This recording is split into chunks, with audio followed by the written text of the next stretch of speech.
We're back! This is not gonna go well for me. Ta-da, we're dead. The priest of Heronius will look up, his short black hair, somewhat sharp almost, standing up somewhat sharp.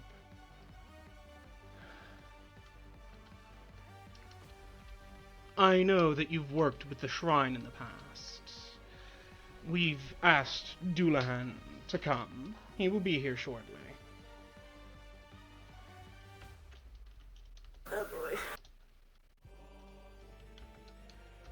Oh, this is not how I wanted this to go. Okay.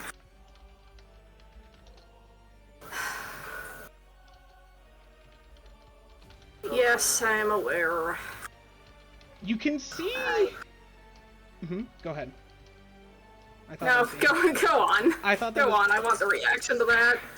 Yet, when you say that, you can see everyone in the room tense. And whereas Aurora just sort of... She doesn't tense, but sort of flinches back surprised, as they were not expecting that reaction clearly. As the paladins previously, like, one of the paladins was just sort of guarding the door, the other one was sort of here, but now the two of them are actually on guard. They were like, oh, we're here in case we're needed. Oh, wait. Like, before they were like, oh, what if he's being manipulated? Like, they were stationed here in case they were needed. But now they're actually, oh, wait, what? And are clicked in. Before they thought they wouldn't, they were assuming they wouldn't be needed. Now they are. No, I am not doing demon shit. Boy, this is not how I wanted this to go. I know that you've been involved with demons, or dealing with demons in the past. Would you be care to give us your side of the story? She will say, clearly holding her hands, like, sort of in a staying motion towards the other three people in the room. I would very much like that, yes, rather than everyone jump into conclusions. Why don't you give us the abbreviated version before Dullahan arrives? And then you can go through it in whole once he has. He has reported well of you, so I will admit my surprise at you being aware of this. We were worried. We had been expecting to inform you of a deception. Yeah, that's fair. I appreciate the concern. You're not gonna like the short version, but the short version is this is not, in fact, the sigil of a demon. It is the sigil of a half-demon, half-mortal. And I am in the process of helping her escape her demonic heritage and its power over her. Aurora seems like nodding.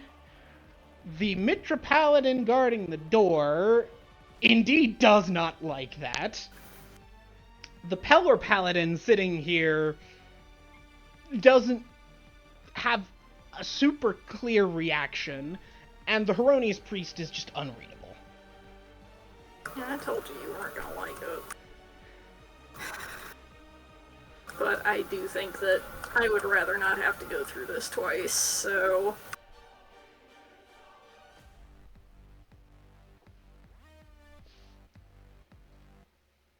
So let's wait for Dullahan until before we get into it.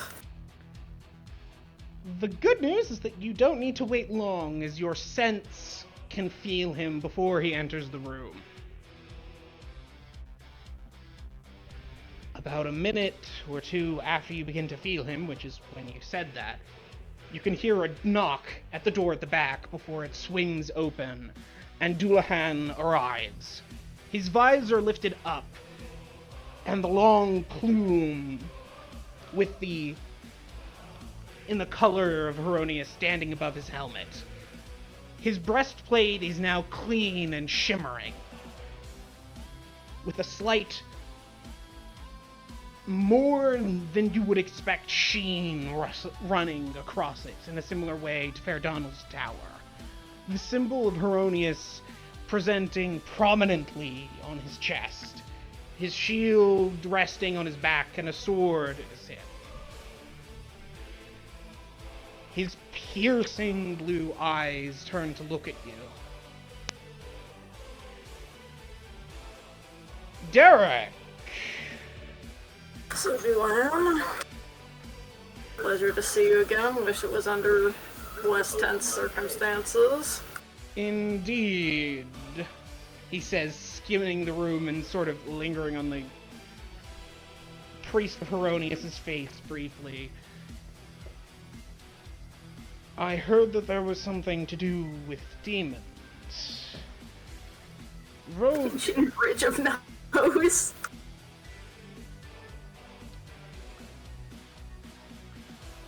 Noel spoke quite highly of you, and you did, as did the women from the Minotaur, so I will admit I'm surprised to hear this.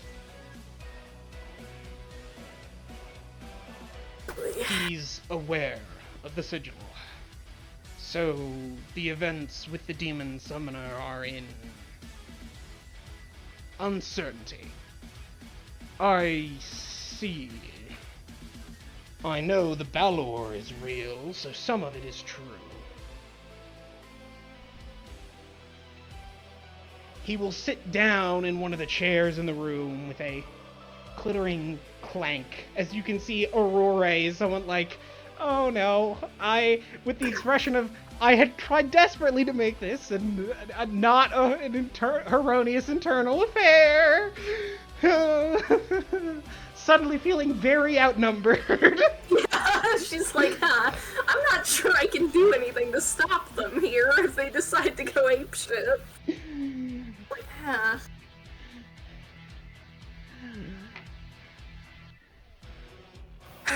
Would we like to start with somebody cast in a zone of truth who isn't me to just verify that this is all true? If my oath isn't enough for you, which I imagine it's not at the moment. It won't be, but we will. You can see Dullahan was just like, oh no, Dullahan was like, oh yeah, that is a good point, I guess I can't, not the oath. And then the priest of Heronius will say, yes, the oath normally would, but we suspect some type of magical deception, so best to do, yes. He will gesture with his hands above his head, the fingertips beginning to glow, and bolts of pale lightning appearing in his open hands before he brings them together, and the yellow light envelops the room as the zone of truth extends and begins shimmering. Only a few of its only a bit of its edges visible in the corners of the room. Sir Derek, explain yourself. Alright. Let's start by saying I do not believe there to be any danger to the people of this city, or for that matter, at the moment, to myself.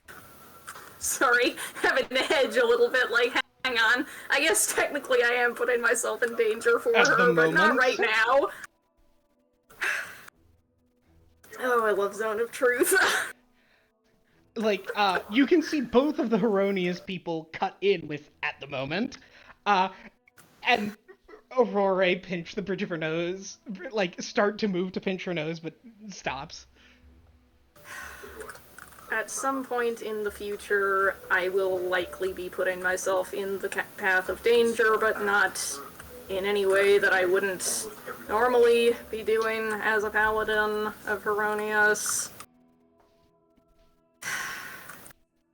Both of them will nod as though this is an acceptable answer. Continue.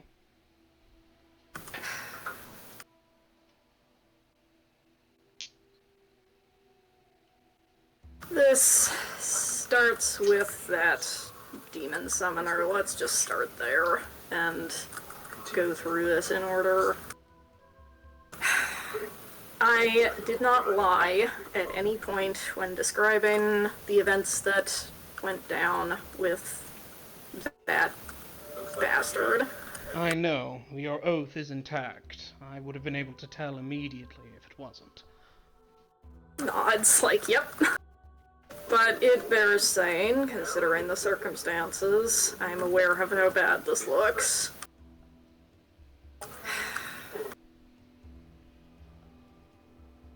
I did, however, leave out some information.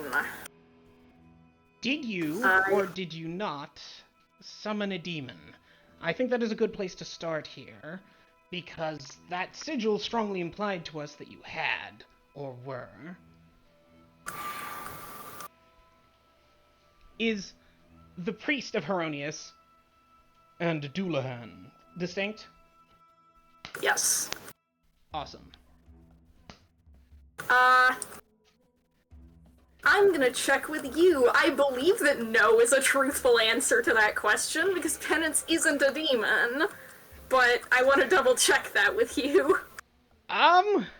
Yeah, that would pass the zone of truth, because it is based a lot on, when in doubt, it goes based on what you think to be truthful. So... Yeah, makes sense. No. As I said, this is not the sigil of a demon, it is the sigil of a half-demon. That is an interesting distinction. Did you complete a demon summoning ritual to gather and bind her? Correction, he would have said, did you perform a demon summoning ritual to call and bind her? Does he say her? He wouldn't, no. Sorry. Okay. It was possible that he'd made the jump, so No. That's why I asked. No, you're right. To call and bind it? Technically, but not on purpose. Can I tell the story? Because it's gonna make more sense that way. Yes. The part that I left out of my initial report on all this is that the ritual was on the verge of completion when I got inside. I managed to save the intended sacrifice, but Recall. when I finished off the warlock who was doing it, he fell into the circle as he died, which technically completed it and technically made me the summoner, even though that was not my intent. They all sit there like, yeah, no, okay. Okay. Like, yeah, that tracks. That is how that works. That's stupid, but it's how It's it like, works. yeah, no, okay. In a zone of truth, I'll just believe you. I can see how that would have happened. Yeah. It's like, this is a stupid coincidence, but it does happen. And that is what placed the sigil on you, then? Okay. Not exactly. It summoned a half-fiend, a half-succubus, specifically, who I am aware that this is going to be an unpopular sentence, fairly quickly determined was somehow the victim of this situation. Hear me out. Yeah, the hear me out is stops them from jutting in because you can see both of them like press. You can see everyone but Aurora press X to doubt in real time. Yeah, I bet. This includes the Pelor Paladin. Yeah, I bet. This is the first time he's had a notable engagement with all of this. Because he was just like, oh, this is turning into a thing. And then you were like, is the victim. And then he was just like, press X to doubt. No. No. Yes.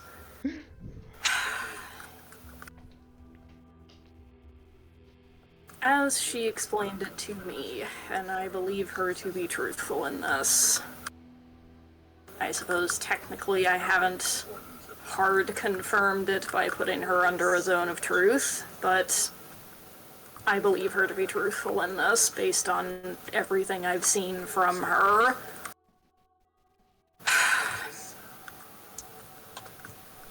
She was raised by her succubus mother in a convent where they can be summoned from for as long as they remain within the convent. However, half-fiends are also half-mortal. They're people. They change, they grow. They can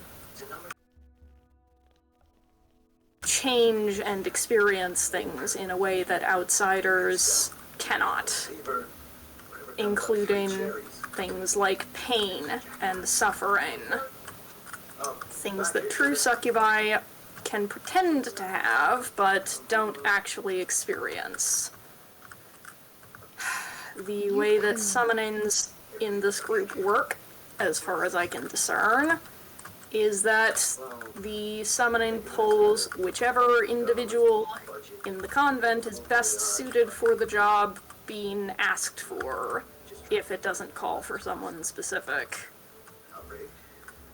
Meaning that the one person in this entire building, this group, the one individual that is a full person and who can, at least in theory, if she is not already, be a good person, is being called for by summoners who intend to torture her because they want to hurt someone and have it matter, were her words. You can see Aurora just go pale. Dullahan he is angry. The Pelor guy has gone back to being inscrutable due to being overwhelmed enough that he's starting to check back out. Fair.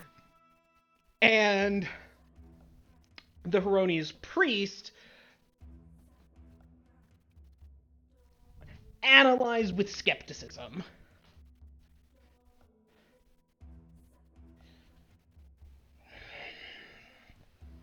I know such people exist. Dullahan grumbles angrily. That warlock, I do believe, was one of them. Looking at some of the things he had in his library. Books on best methods of torture, chains in his wall, that sort of thing. I recall reading through some of the reports on that. He was capturing people to torture them.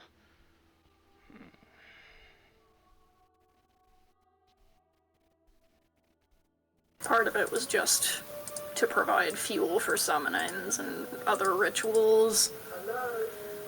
I wouldn't be surprised if, given all of this, if part of it was just because. Glowering angrily from all of the paladins in the room.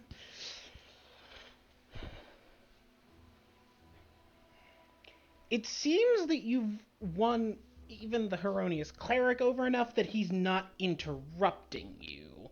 He still seems skeptical, but is like, okay, I'm gonna hear this whole thing in full and then voice my complaints afterward. I'll take that. We talked for a while as a result of this. And I consider it my duty to help people who need help, even if their situation is unusual, even if it might normally garner suspicion from me. And I don't know if I've ever met someone in need of help more than her. So I decided to help her, and help her escape all this, and learn what it means to be a person. And my intent in the end is to help her escape the convent and come to the prime material plane so that she can no longer be summoned ever again. But in the meantime, the only way to prevent her from being summoned again is if she's already summoned by someone. So I let her give me her sigil so that I could continue calling her back each day, so that that can't happen anymore. And what have you been paying to fuel the summoning? Nothing. It was overcharged. Her estimate is that it'll take a couple of years, 2 or 3 years maybe, before it burns down. It was his life, especially his life in particular, was far more than was actually needed to call her.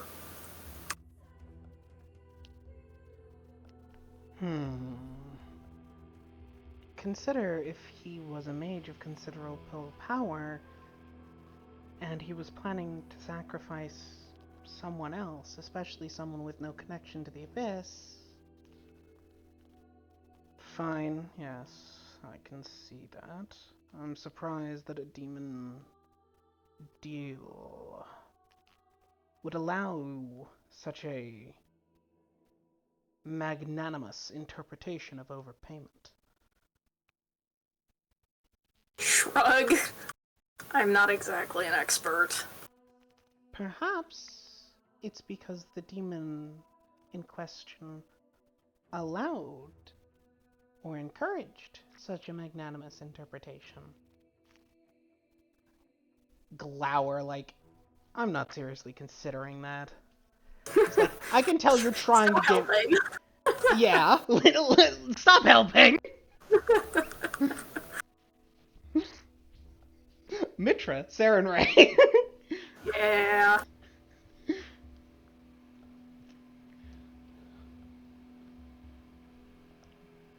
Do you have more that you wish to explain, or is that the story? Considers.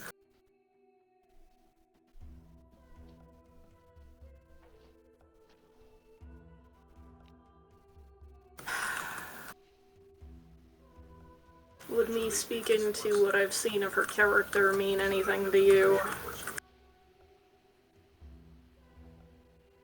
Yes.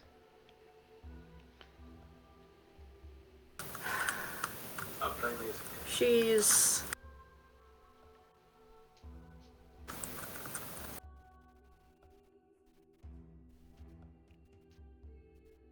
I came across this anomaly in our records. I know. I believe that she is, or at least is trying to be, wants to be a good person. Despite everything. She doesn't want to hurt people, as far as I can tell. She just wants to avoid being hurt herself. I've seen her spare the life of someone who was attacking her when she could have killed him. It might have just been because she knew I wouldn't like it, but I think there was more than just that to it. She's part of the reason we've been keeping this quiet is, well, part of it was because of this reaction, but part of it is because she's very afraid of just about everyone. Up until me, she had yet to meet a mortal who wasn't cruel and sadistic and everything we think of when we think of the demon summoner. That was her entire sample size for what we're like. Of course, she's been reluctant to think of anything else, to accept any other reality, but she is coming around to it.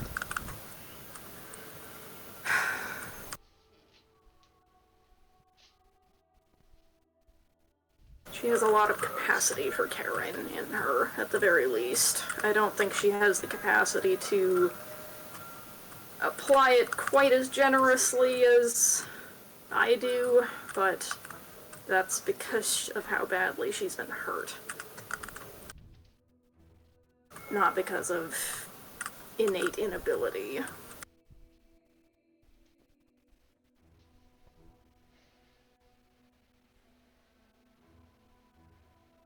She deserves better than what she's gotten. If nothing else, because she's a person, not an outsider.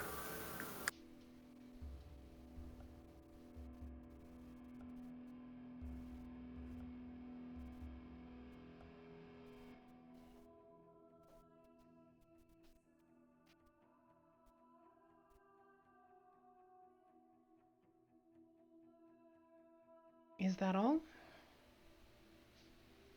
I think that's all, unless you have specific questions, any of you.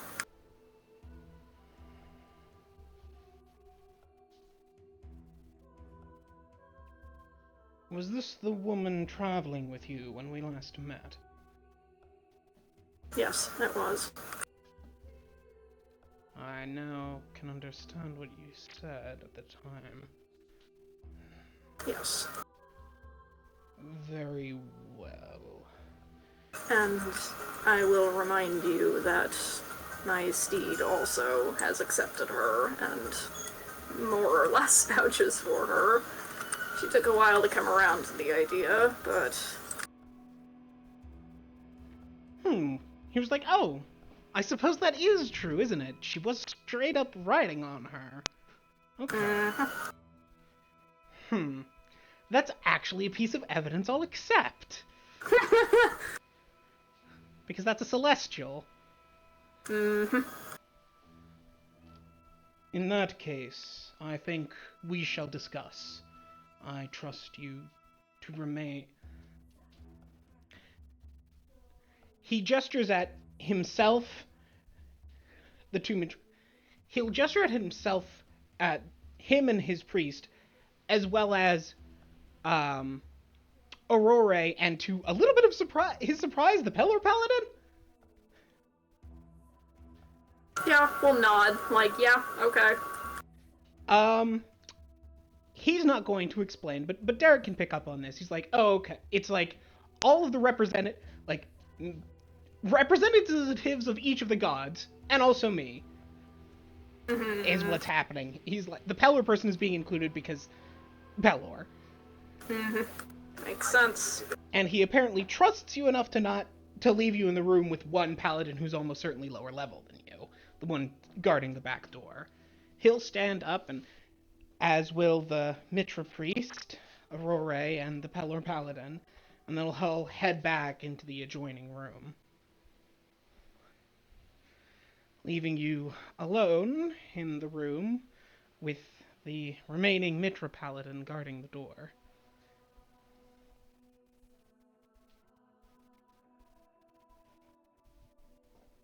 Well, if I haven't already sat down by now, I will. Just, well, alright then.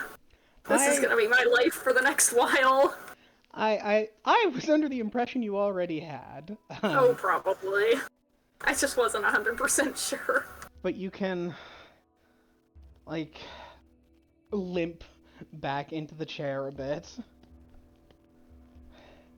As the other Metropolitan in the room doesn't seem to know what to make of you or make of this. And he's just sort of like, okay, and doesn't do anything as a result. He's just like, That's fair. All things considered, that's fair.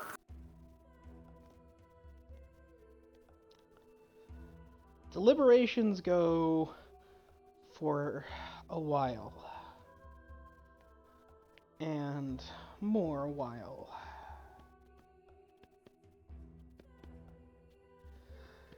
They stretch and stretch. You don't know how long it takes. 20 minutes? Maybe? But it feels like so much more.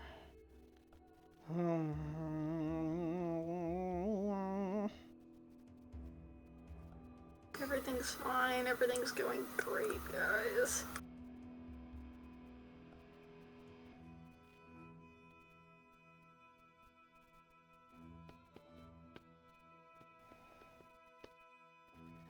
However, eventually, there is a knock on that back door, and the four of them return to the room.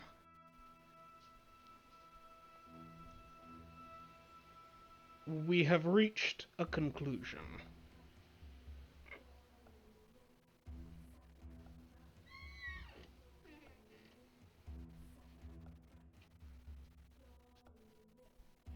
Just kind of raises his chin a little, like, okay. Your character is not in doubt. However, to be clear, neither is your wisdom as it relates to your purpose, as it relates to all of this. However, the clarity of your judgment is. Mildly, not annoyed, but just kind of like, okay. But not surprised at all.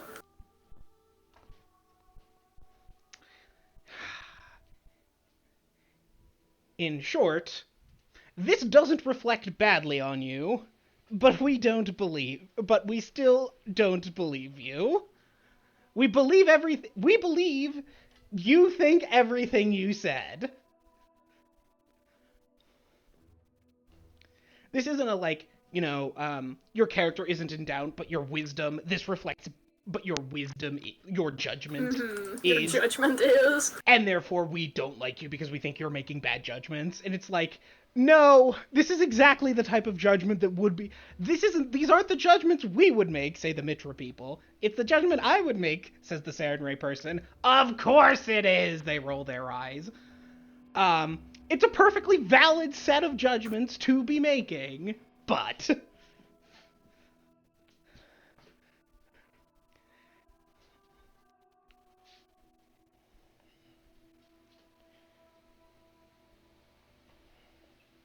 She may be the perfect example of someone who requires your help and therefore is deserving of doubt and benefit despite her origins. But that's just it. She is the perfect example of someone who deserves your clemency. You think it's too perfect? At least, that explanation remains easily explainable.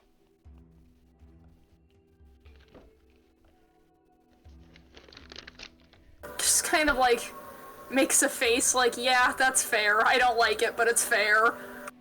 And Go on. No, he wants. If you had a response, he'll save his points for later. Would it make you feel? Actually, no. Can I take that off that moment of stall out to call out on saying that? Actually, Sure. I don't need to get Mistrella in trouble. Actually, Sure. And to consider, presuming the truthfulness of your statement and the testament to your character, that would mean the only source you have as to the functioning of her summoning is her. I've done a little research on my own time that seems to verify it, but yes, she is admittedly my primary source. You've done your own research? A little, what I can, since meeting her. I figured it would be a good idea to have some secondary sources. Explain. He's like, yes, that is a good instinct, but you were researching demon summoning. What does this mean? What does doing some of your own research mean? Pinch's Bridge of Nose. Books. Wizards who know things because they're wizards, and that's their job. I'm not going around summoning demons. I didn't think as much. The thing is, like, you can see, the thing is, reading the instruction, there's a difference.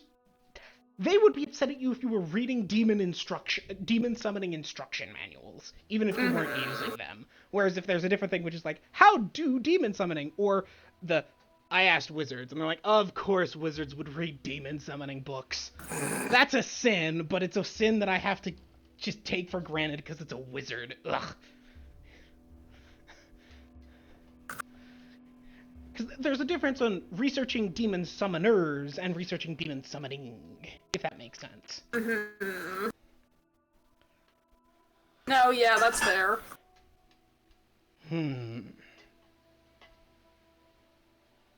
Very well.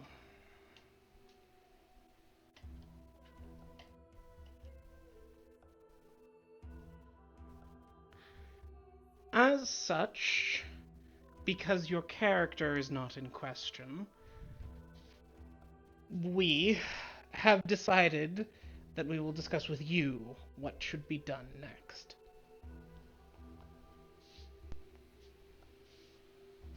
Alright.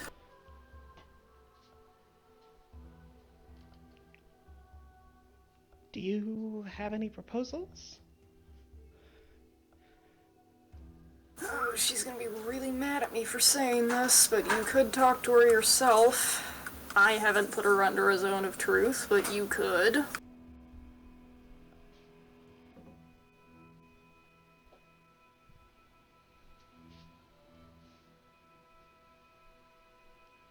Unfortunately, nothing she says can be trusted.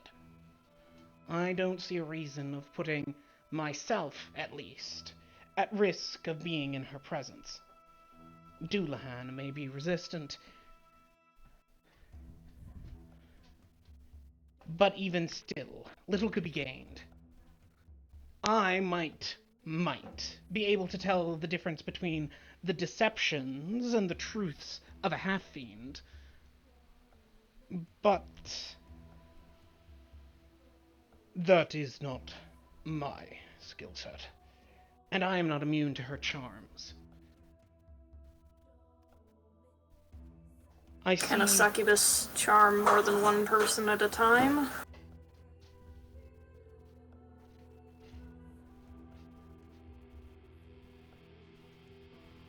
Yes, they can.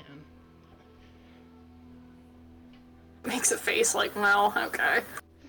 Because a charm person just has a duration. They might not be able to charm someone at multiple people at once, but... That's fair.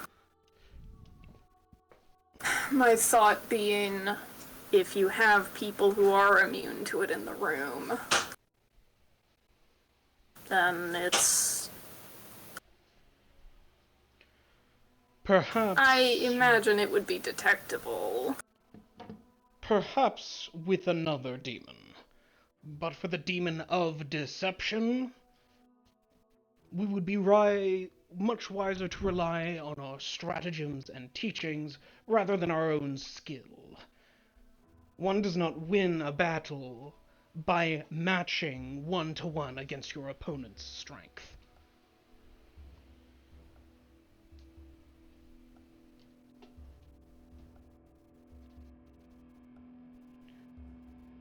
I am open to considering the possibility, Doulahan says, to seemingly the slight annoyance of the priest, because your steed accepted her. That, at least, is a piece of evidence much harder to contrive.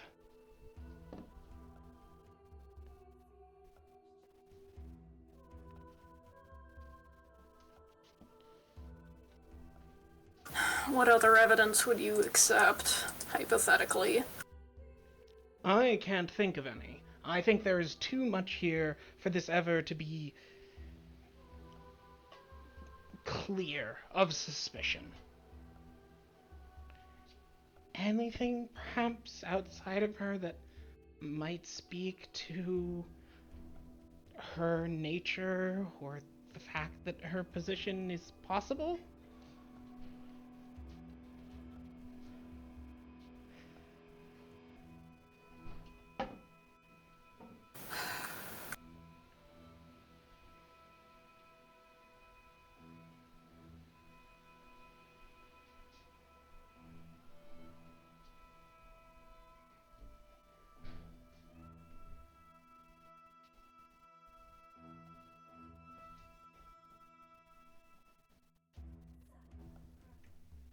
Even I have to admit, a half-eaten being summonable is demonstrably true enough, because you said it happened, and I think none of us here are willing to insult your intelligence enough to confuse a half-fiend with a full fiend, but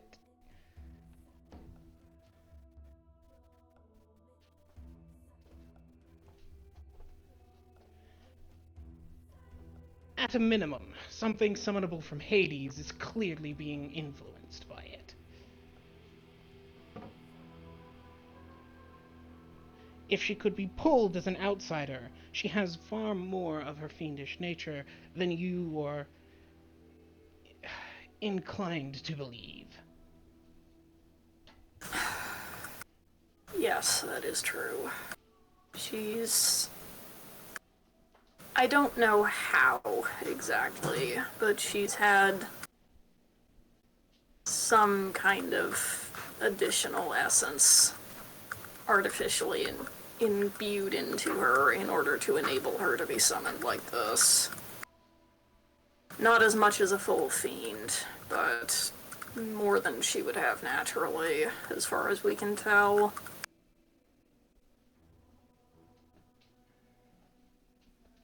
That further increases the suspicion, then. I know.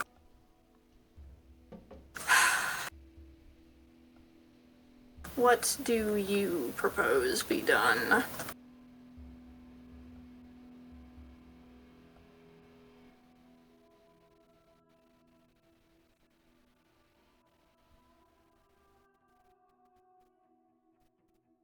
Remove the sigil from your arm and cease contact with her. If you still wish to maintain your quest after being separated from her charms and wiles for sufficiently long, you're more than welcome to continue your expedition. And how long would that be? However long you thought it would be to ready yourself to go there. You said yourself you do not seem capable of it at the moment. No, not yet. That could be months.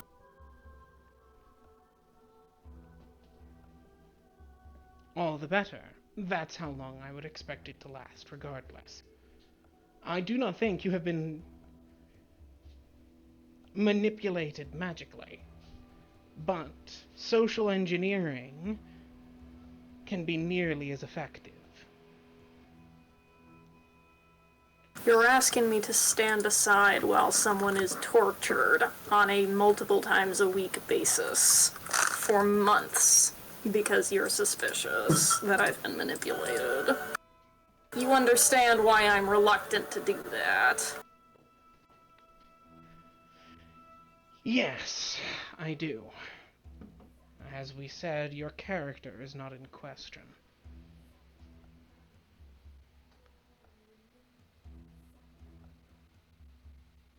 Alright, let me put this another way. I will not do that. So let's find a different solution, shall we?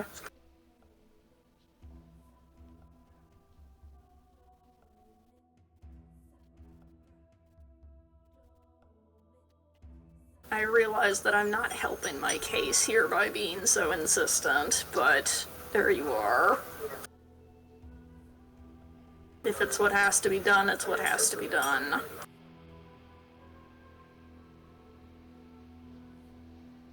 You're being insistent, or my proposal?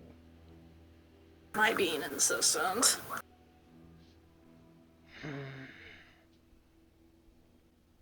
Well, why don't we find some way for him to summon her while keeping them separated? We may have a means to contain her and her influence somewhere. We can just have her be summoned and kept there.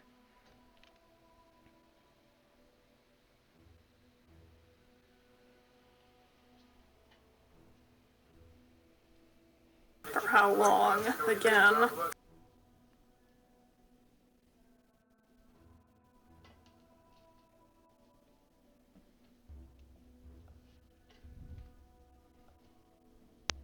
Genuine question that may be feasible, it depends on how long. A few weeks, maybe. A few months. I think that would be almost as bad. Given that you will be seeing her regularly, to summon her again.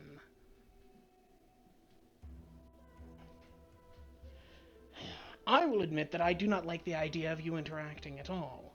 I am disinclined to... I am willing to give you the benefit of the doubt on account of your oath and your steed, but still, I find the presence of her to be far too dangerous, both to you and to everyone else. She simply is something that is untrustable. I don't want... Not only do I not want her with and near you, causing your presence to be garbled, but I also would not want her in the city. She is a threat. So I suppose containing her to avoid her torture might be an appropriate stopgap solution, but I would not approve of then releasing her into the city. So, perhaps until you can free her from her predicament, at which point she can go on her way.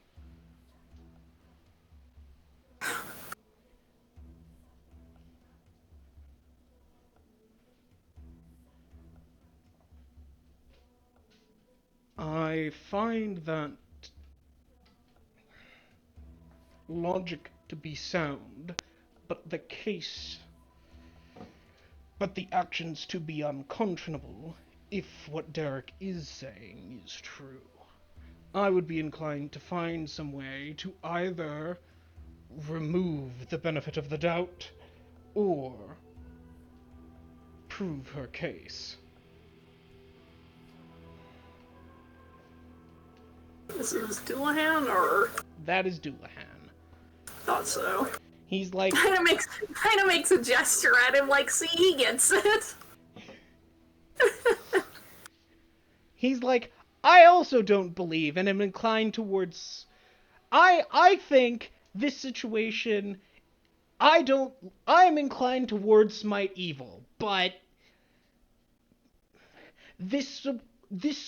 He's like, I am in favor of an extreme action. be it either complete clemency or complete removal or something of that type. However, I also recognize this situation is sufficiently complicated that I want to reduce the complexity so that I can feel good about applying whichever extreme solution I come down on the side of.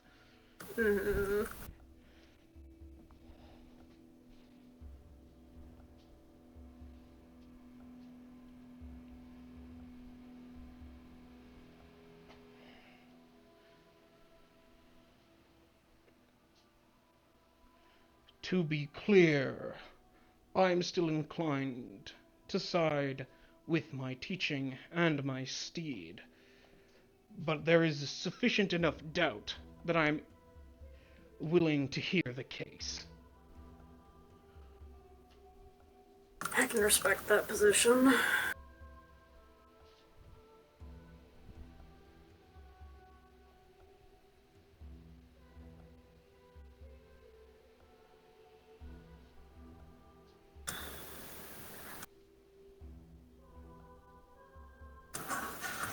Well,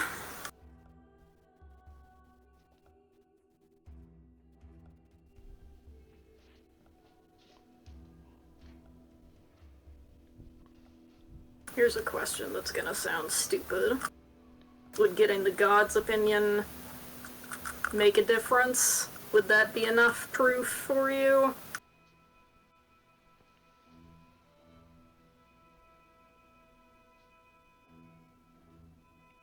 It would satisfy me, yes. That would be outside her ability to manipulate. That would be incontrovertible.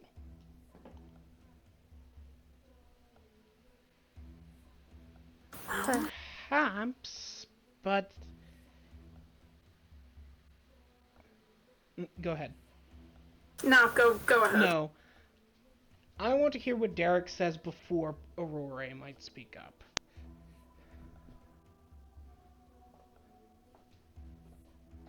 Well, you people do trial by combat in this city? There's surprise around as everyone's like, I suppose, but I see no need for it. There is simple wheel woe divinations that I could cast. Yes, but if you cast them, they'll be cast toward Mitra, and he will always come down in favor of punishment.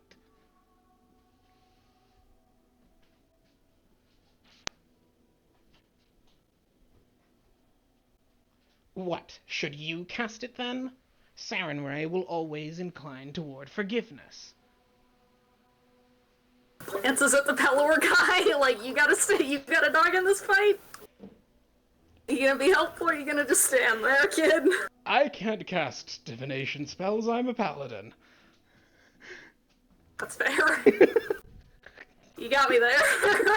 Yeah, there's a spell called Augury, which gives a wheel woe, good bad, on a decision, and he's just like, I don't have that spell! I couldn't remember if I didn't have it because it's not a paladin spell or because of my level, so... No, it's like level 1 or 2. Okay, well...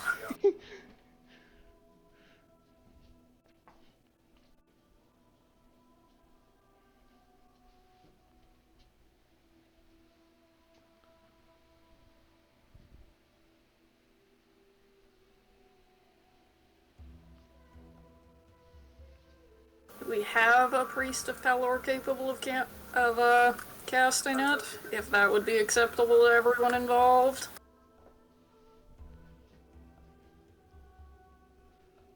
I suppose we could ask one of the priests. There are several. I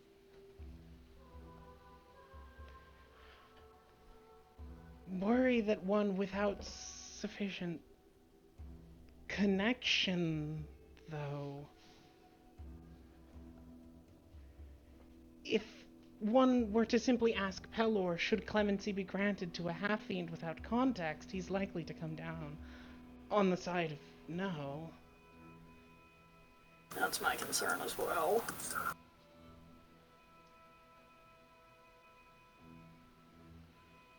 Well, anybody else have any ideas? I would be willing to accept trial by combat.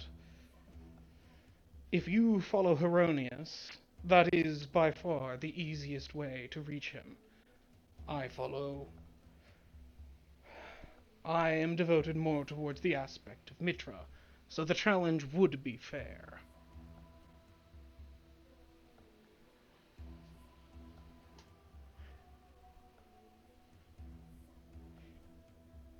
Well, it's not what I wanted it to come down to, but it's what has to be done. That's...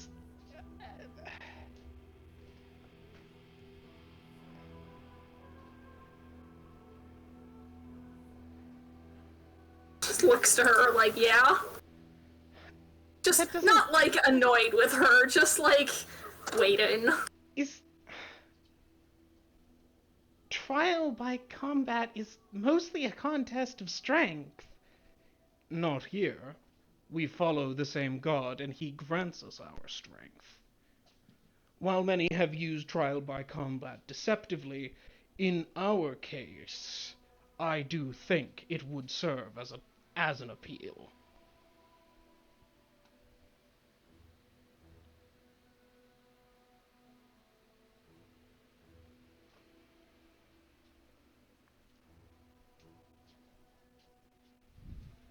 Do you object, Devlor? No, I find that acceptable. And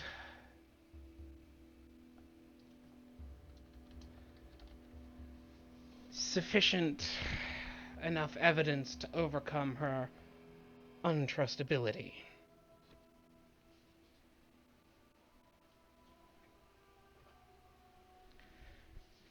Aurora seems distressed by this turn of events. Yeah, I don't love it either, girl, but... Well... Like I said, I don't want it to come to that, so if anyone else has any other ideas, I'm open to hearing them. I think that is what should be done. An honorable duel to settle a difference between parties open to either outcome. I see no reason one should shy away from it. Nods, like, I can respect that. Distressed don't be violent gestures from Aurora in the back, but is just like... there's nothing I can... idiots out of this, am I? Surrounded by paladins. Fuck. Sorry, girl.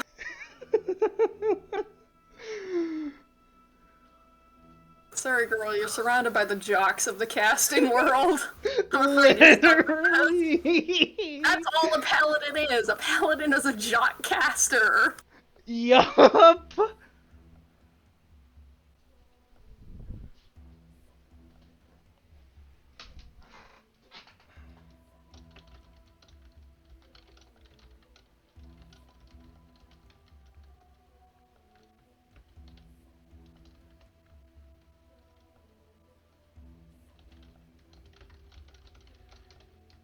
Well,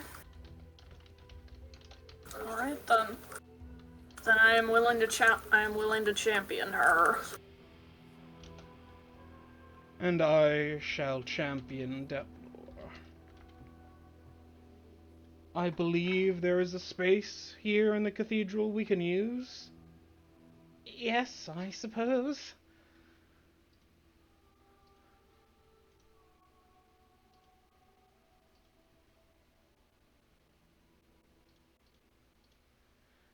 I can have it prepared.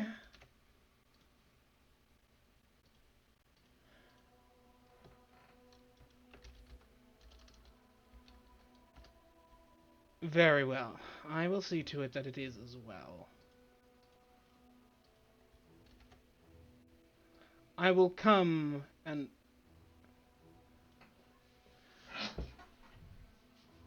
I can lead Derek to a room where he can prepare.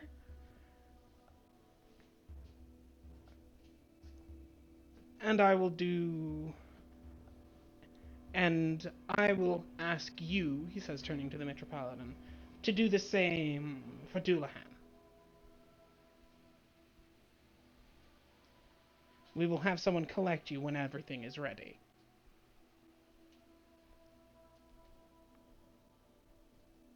Very well.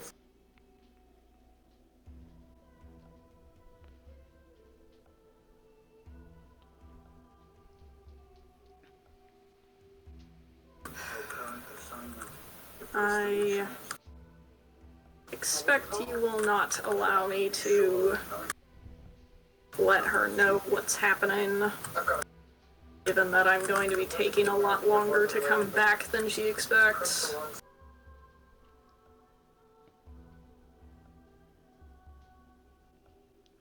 I think it best if you not. That's what I thought you'd say, but I thought I'd ask. If she is being deceptive, better to avoid an opportunity for her to act. I'm with them on this one. Very well.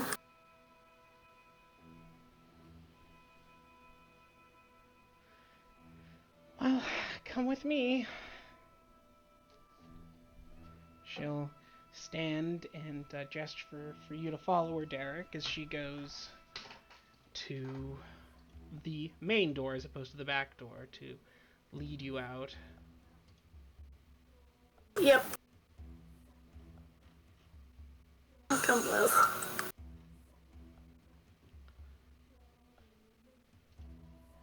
She will lead you out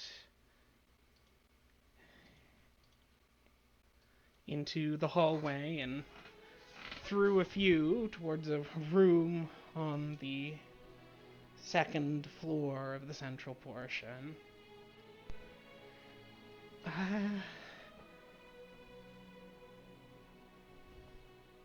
I hope that everything turned out okay. I'm sorry that all of this happened.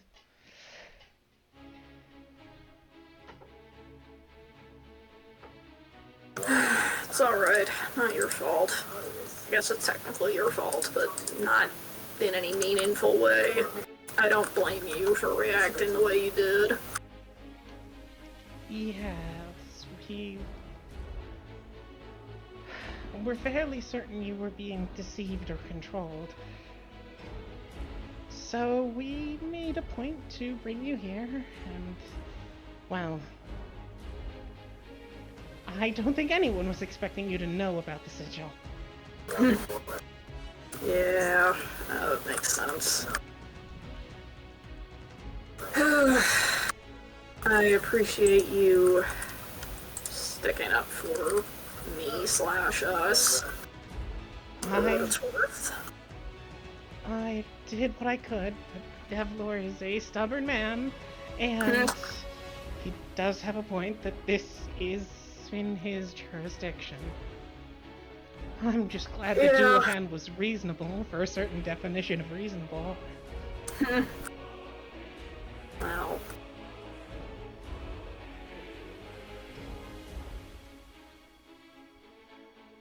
It's, not as bad as I was afraid this would go when it eventually came to light. I was kind of hoping I'd have a little more control over it eventually coming to light, but... What are you gonna do? I suppose... Well, I suppose we can talk about whatever you wanted to see me about once all this is over. Here's a room that you can prepare in. Thank you.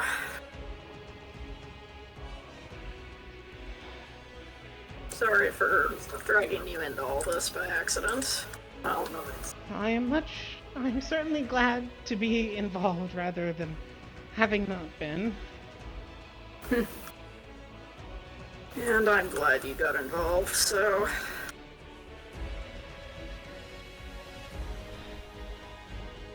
Good luck. Thank you. If I'm right, I won't need it. She will nod and head out to let you prepare.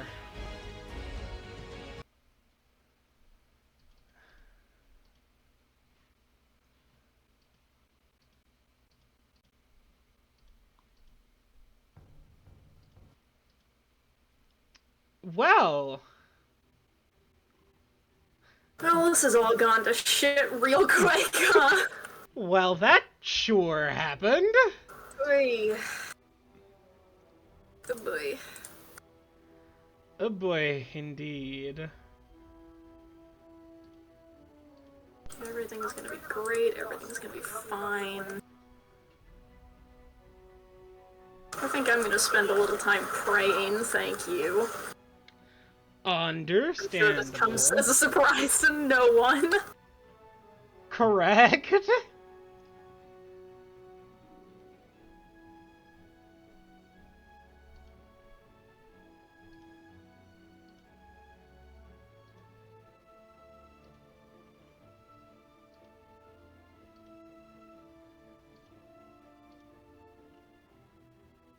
Well,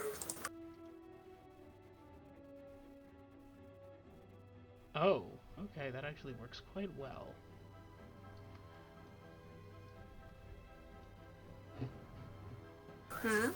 I was finding a token for Dulan. ah.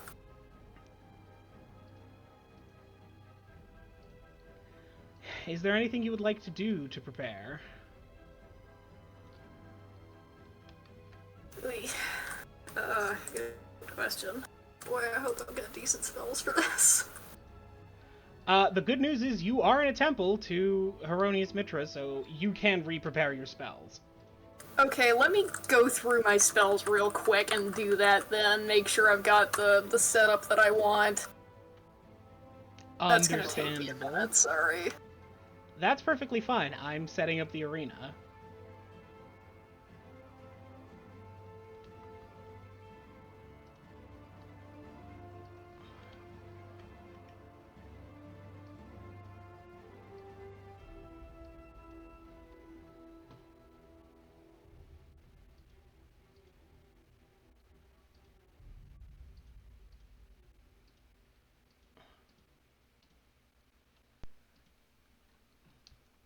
I wasn't expecting that tidbit about re-preparing your spells to come in so handy so fast.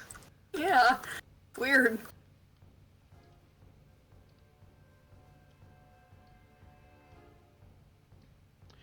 I do have some news for you, which is that at one point, an acolyte will come by to give you some details.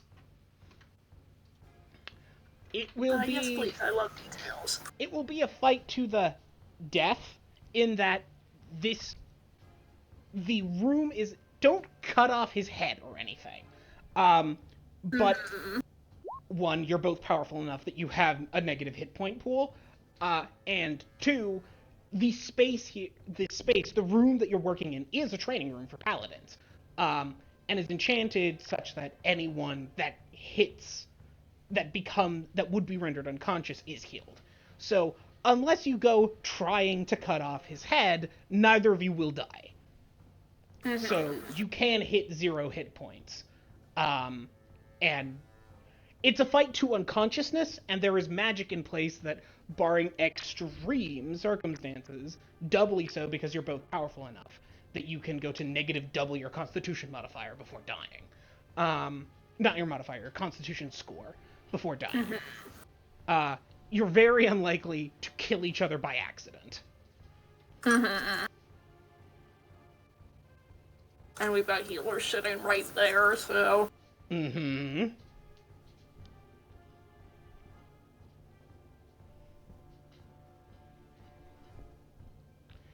Because this is about the favor of the gods, you the expectation is that you will use all of your resources during this fight. He also is going to attempt to do so. Yep.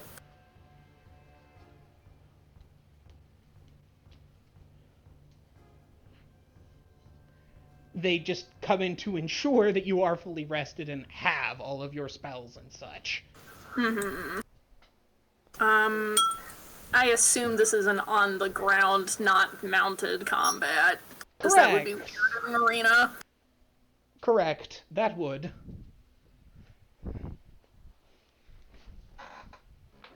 Sorry for your feet. It's okay.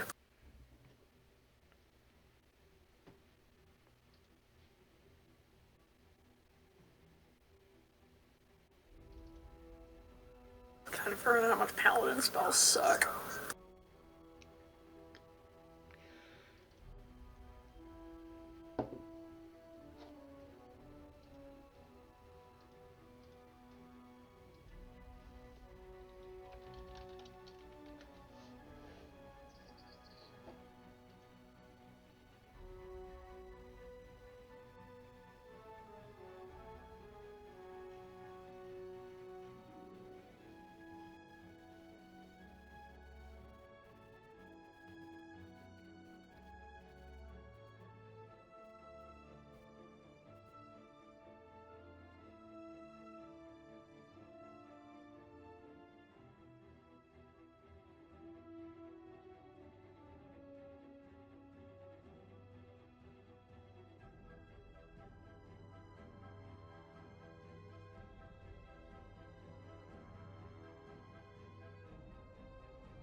You know, I think I'm remembering that I think I can prepare more spells than I used to be able to, but to be honest, I don't think it matters.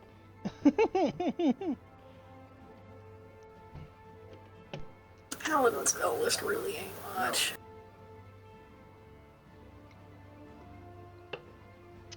Well... Where is my player's handbook? Where is my player's handbook? 1 second. Ah. You tell me. It's not a 5e book.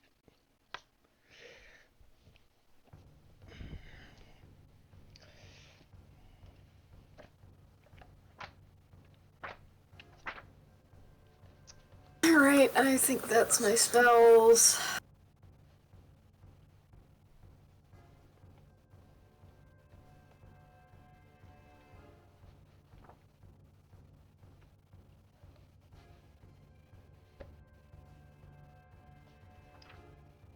All right.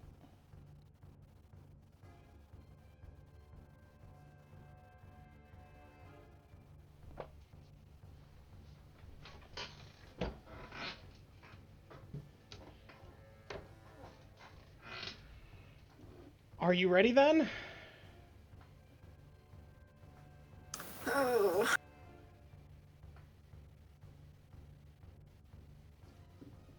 Yeah, I guess so. I don't feel very ready. In that case, you can prepare yourself, reassign your spells, and pray to Heronius, who, you know, even if he sides with you, he is a god of martial prowess, so you cannot simply rely on him. And then you can steady yourself, and when the page summons you, you can be acolyte, not a page. You can head to the training room on the second floor, where there's a demarcated line in the ground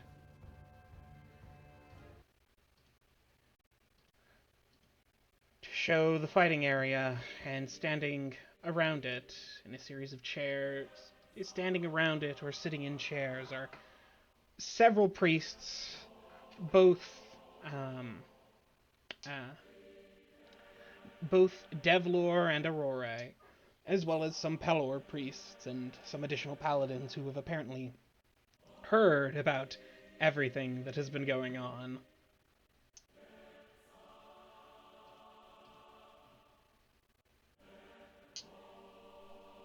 You can steady yourself and stand at the edge of the ring, where you see Dullahan also being brought forward, coming in through another door, and standing as well at the edge of the ring, visor down.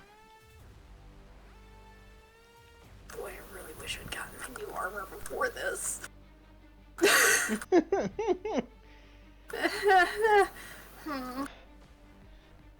Oh, I did things all out of order. It's okay, we're gonna be fine, but... Ooh, I did things all out of order. He draws his sword, pulling it from its scabbard, as it glitters and gleams in the light, shining in through the large series of windows above.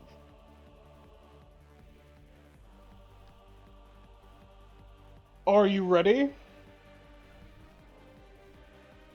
Yeah, I'll draw my glaive. I am. Shall we prepare ourselves before battle or during? I would accept before, if you will. Very well. He will brandish his shield high, as you can see and you can hear him incanting Dimitra, calling on him for strength, speed, constitution.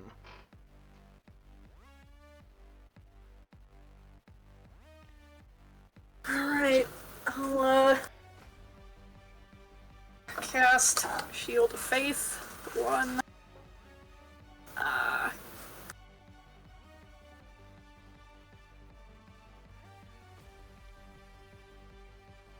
Shield of Faith, which is actually not concentration, I always forget that. And Wrathful Smite, which is concentration, asterisk, but in this case it doesn't matter. And I think that's all I've got. No, I'll call a Channel Divinity for Sacred Weapon as well. He will do the same. I bet.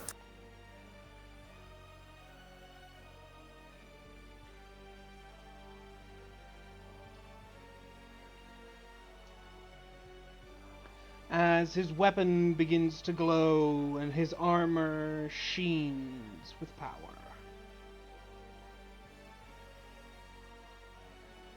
Oh, that's very interesting. 3.5 paladins actually don't have Shield of Faith. Oh. Weird. That's so weird to me, because that's like the key spell of your setup in 5e. They have other things. Oh, right. They have Divine Favor. Oh. Okay. That's the key paladin spell in 3.5, which is a very 3.5 way of going about it. I'm guessing that is more helpful in 3.5 than it is in 5e. What does Divine Favor do in 5e? It adds like a d4 or something. Yeah, it adds a d4 to your weapon attacks, that's it. It's kinda nothing. Oh, and it's probably concentration, isn't it? Mm-hmm. Are you ready then?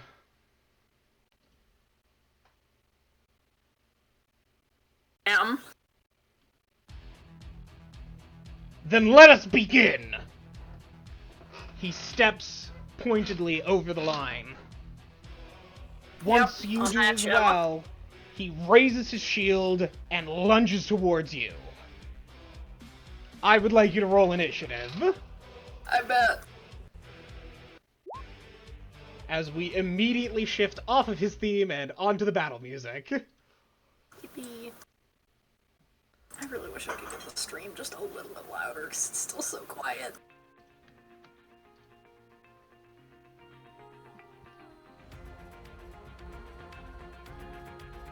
How's that?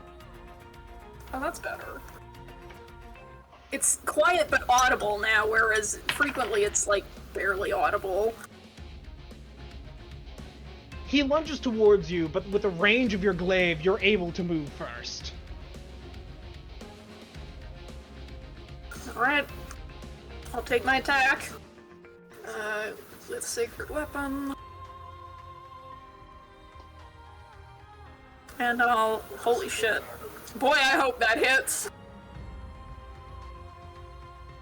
25? Will 25 do you for? It will. As he moves towards you, shield at the ready, you slash towards it, and the shield manages to catch the blow, but you slide it across the shield to have it slide further towards him. It slams into the shoulder of his armor, not piercing it, but knocking him off balance. Divine Smite. Divine Smite, Wrathful Smite also procs. I'm actually gonna drop a second level spell slot on my Divine Smite, both because I want to do more damage and because I actually have more first level spells that I care about using in this instance. That's fair. Let me roll my shit. You're going to have to tell me what all of your things do, because I don't know how 5e works. Yep, so Wrathful Smite adds 1d6 psychic damage, and also does something else, but we'll get there in a second, once I've figured out all my damage. And Divine Smite adds another 3d8, 2d8 plus 1d8 per spell level, but first, so 3d8 radiant damage. And then the glaive itself does this, and this. Math. 22? 22? Yes. So 22 incoming damage total, assuming there's nothing special about any of those types. There is not. Okay, go ahead. And then he has to make a wisdom saving throw. DC 14. Alright. Unless he's immune to the frightened condition, which he might be, because if he's a vengeance paladin, I'm not sure if that's something they have. No, he is a devotion paladin. Okay, I don't think they have Well, that. that's 24, so... Yeah, he's good. Alright, I kinda didn't think that would affect him, but you know. That would at least be helpful to me if it affected him. So I figured I'd try. Your glaive slides across his shield and slams into the top of his armor. The glaive itself barely hurts him, knocking him off balance as it cannot cut through the magical plate, but the radiant light and psychic and additional power behind the strike provided by the Wrath seems to knock him slightly off balance, but he's still moving forward for the lunge. I got a second attack. 23 to hit. That also hits. Okay, you had me scared for a second. I'll drop another Divine Smite on that, because fuck it, we ball. We like 8 slashing damage today, apparently. And, okay, well that was nothing, but that was not worth the second level spell slot, but oh well. So 8 plus 9 is what, 17? 17. The glaive, as it slides off him and he tries to step through it, you pull it back quickly, trying to attack him with the inside edge of the blade. He moves out of the way enough that it skitters along his armored plate, flashing again with divine energy, blasting him slightly off balance again. as it does seem that Herodias is favoring you. Well, I don't know about that. We haven't hit his turn yet. As he then closes in. You can see, first, his body begin to glow with healing light. And then he calls out a single powerful word of Mitra. And he is going to use his bonus action for Healing Word and heal the maximum amount. Man, I don't get Healing Word. Is that not a paladin spell? It's not. Cure Wounds is. I'm looking at the paladin spell list as we speak. Oh, never Cure mind. Wounds is, but Never that's an mind. action. Never mind. He won't do that then. I thought that was a paladin spell because you implied it. Nope. It's Cure Wounds and Lay on Hands, which are both actions. It sucks. Bad news for you though. Is he is going to use Lay on Hands as a swift action. I know that's not an action type you have, but it's an action type he has. That's fine. I'm expecting things to be weird. You are a 5e character sheet in a 3-point finder world. Yeah. By the way, not to interrupt the moment here, but I'm realizing that I didn't define something last session that I actually need defined. I wasn't expecting it to matter.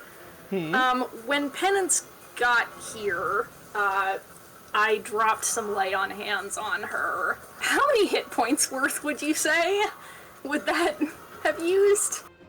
1. Okay, that's kind of what I thought, but it's like, I'm realizing that I didn't think that would matter, but it kind of does. I forgot that was still today. Yeah, so did I until I looked and saw that it was down a random number and went, why is that? Oh yeah. When you re-prepared your spells, you can recover the partial hit point spent there. Okay, nice. Because you can recover in temples.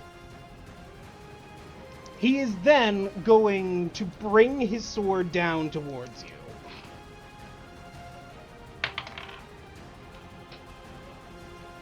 $19 to hit.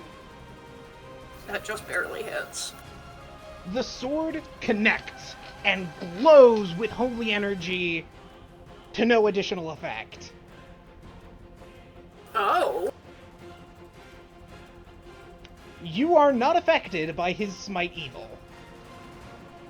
Okay, well that's good. I like not being affected by Smite Evil. That says good things about me. This is a mix between Divine Smite and Smite Evil. It is strange that his Smite does not work. It's not impossible, because it's not like yours, which... It's still... He's got a mix between Divine Smite and the Smite Evil ability. It does not work on you. As you are unaffected by his Smite. However, the magical blade still connects with your armor. Divine favor powering his blows. As he's...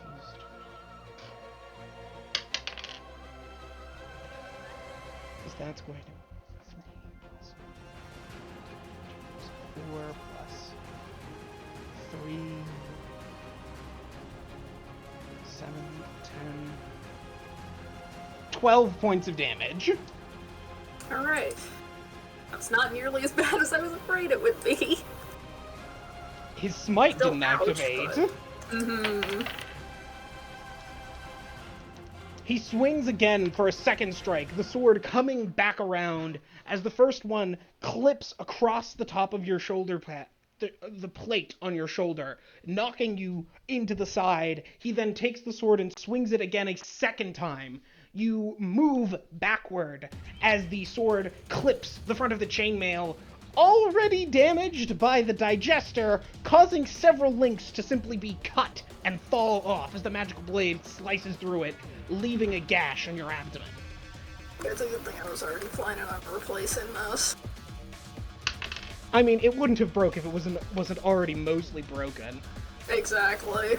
For 15 points of damage. Ow. I like that less.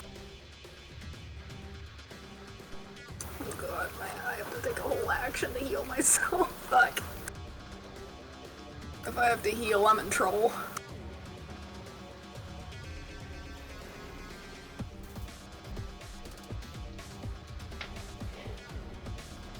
Is he done? Is that his turn?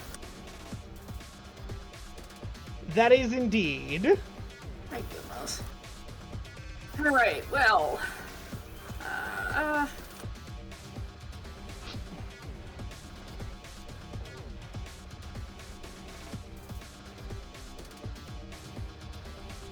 anything fun and fancy I can do? Not really.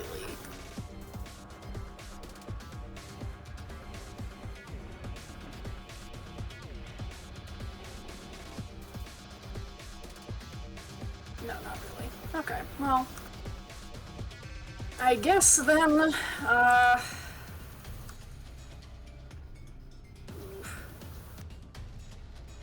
I'm gonna take a risk. I'm gonna take another swing. I'm gonna risk it. I have no concept of how well he rolled on damage there, so I might be making a mistake here, but I'll take the risk and I'll attack him. Still got Sacred Weapon on. Alright. Ooh, 16?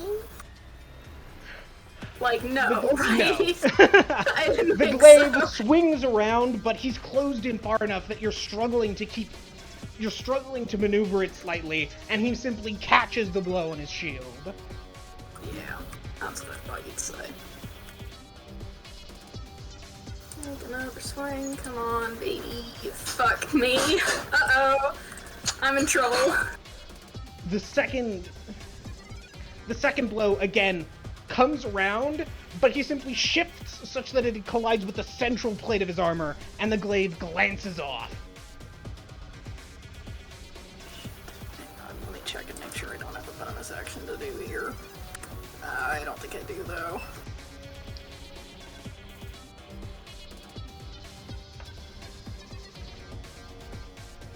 Everything I have is actions. No, that's all I've got.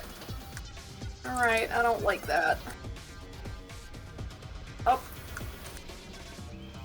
That's my turn, then. As the glaive goes across the blow, he readies and brings his shield back towards you. He brings the shield back towards you, and you jump backward for a moment before realizing that something is slightly off with the stance as he brandishes the shield towards you and yells, "Mitra's light, guide me!" I'm going to need you to make a Constitution saving throw. Cool, give me a second. I'm being shot at. Box myself real quick. Wasn't expecting there to be things here, sorry. There we go. Constitution save, you said? Yes. Oh, baby, come on. Nat 20, if that does anything. 22 if it doesn't. Okay! Oh! He holds up his shield as the emblem of Heronius Mitra begins to glow brightly with the daylight spell. As you recall that you're a half-orc, and orcs have light sensitivity. Oh no. You, however, the light shines towards you and you attempt to close your eyes, but that doesn't help because it blasts through your eyelids, but isn't painful or blinding, as you can open them, again, seeing clearly through the light, despite the brightening blast as the sword comes down towards you, and you dodge out of the way. Joke's on you, motherfucker. I'm a 5e half-orc. We don't have that flaw. Sorry, it's just funny because I succeeded the check. You net 20, which Like, actually... I wouldn't have argued with you on it. It's just funny because of net 20. The thing is, you are partially light sensitive. You are not. Like, this would be bright for anyone. It's taking the sun and deadly lasering it into their eyes. but you close your eyes expecting to try and have to fight blinded, but the light isn't bothering you at all. Yeah.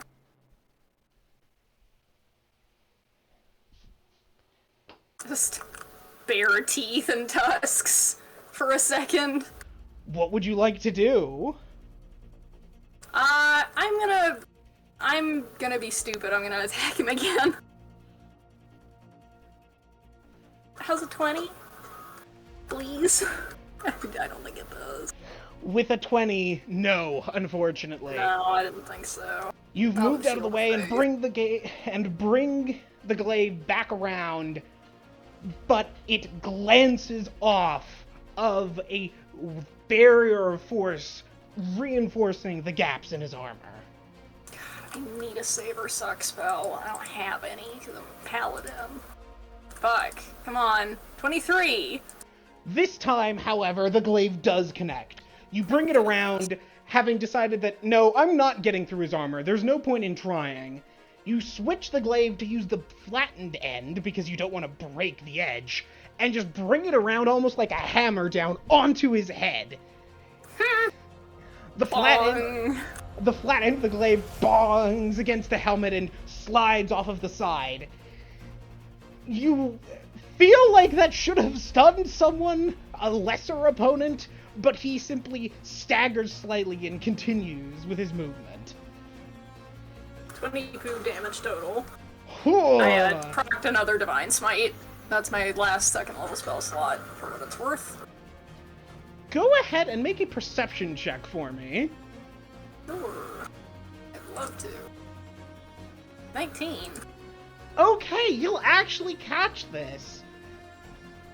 Because of that, from that nat 20, when you reopened your eyes, he started to move the shield out of the way for the strike, and for a moment, you can see your reflection in it. Your eyes are, instead of the normal color you would see, a vibrant, almost glowing yellow. Ooh. Oh, hot damn. He is not distracted by this, however, and turns from his lowered position from the strike into a long sweeping cut with his sword towards your side.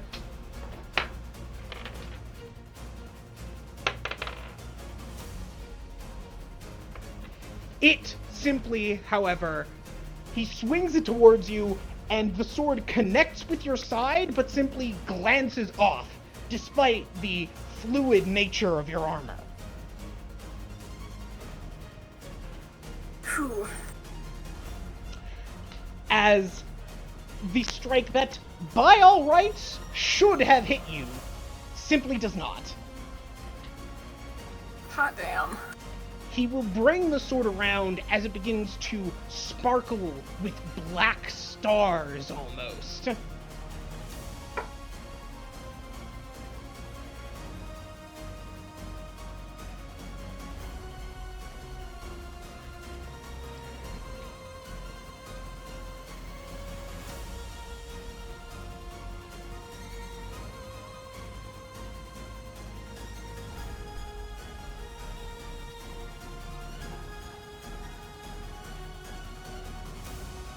As he doing something to intends me? make sure, Okay. yes, I was trying to see if I could figure out how to translate the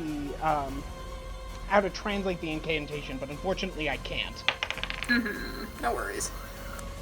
As the sword is going to connect, your shield of faith appears, and then the black dots of the dispel magic attached to the sword Oh.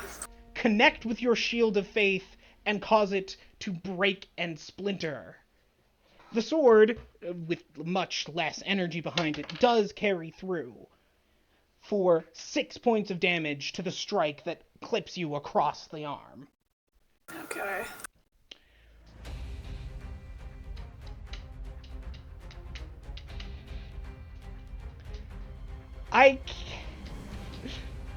What would you like to do? Ooh. Good question. I'm bloodied.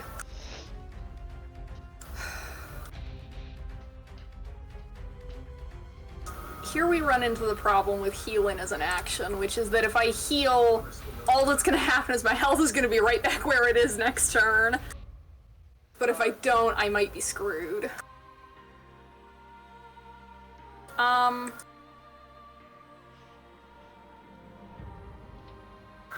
think what I'm going to do is attack him. Well, first off, I'd like to cast Shield of Faith again, please. That is a bonus action. That is one of my only bonus actions. Thank goodness. So I'll drop that spell slot, and then I'll drop... Well, assume... Well, that's assuming I hit. I won't assume that I'll hit. I won't be stupid. I'll attack him again. 22. Creeping down. That just barely manages to connect. Oof. I'll take it. I ain't complaining.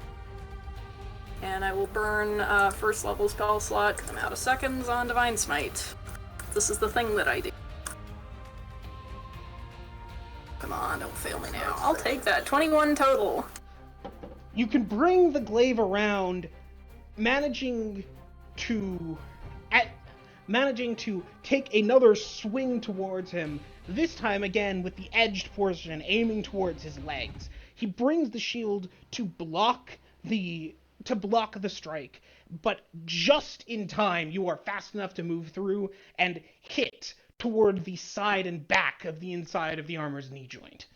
You can see his knee buckle forward and disrupt his stance as he's knocked forward by the force of the blow. But as he then takes that forward movement into a swift uppercut with his hand. He's too close to actually connect with the blade as he's forced to step into you, but instead swings just directly towards your jaw. Go ahead and make a dexterity save. Okay. I'm gonna be a bitch and mention that I do have a second attack still, but I know. Okay, I just wanted to make sure. 19. You can manage to avoid the blow and not have your second attack canceled. That's what this move was. I figured you probably knew, but I've forgotten it before enough times that I figured I'd say something just in case, because this is a close enough fight that I'm like, I can't afford to lose that. That's what this move was an attempt to cancel your second attack. You can joke back, knock slightly off, having to bend backwards and disrupt your posture to avoid the blow, but then quickly moving your right foot back to catch your now out of position torso before you bring the glaive around again. 27.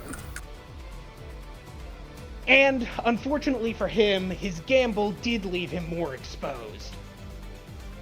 The glaive slams backward, hitting him squarely in the back.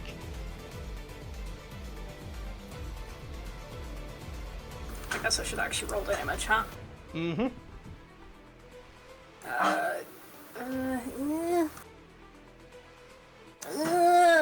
No, I'm gonna hang on to that last spell slot, so, just the 6. Which feels a little underwhelming after all this, but... And it knocks nickel and dime him to death. It knocks him forward, but unfortunately, without the additional holy power empowering the strikes, wailing a glaive against the plate mail doesn't seem to have much effect on him. Yeah.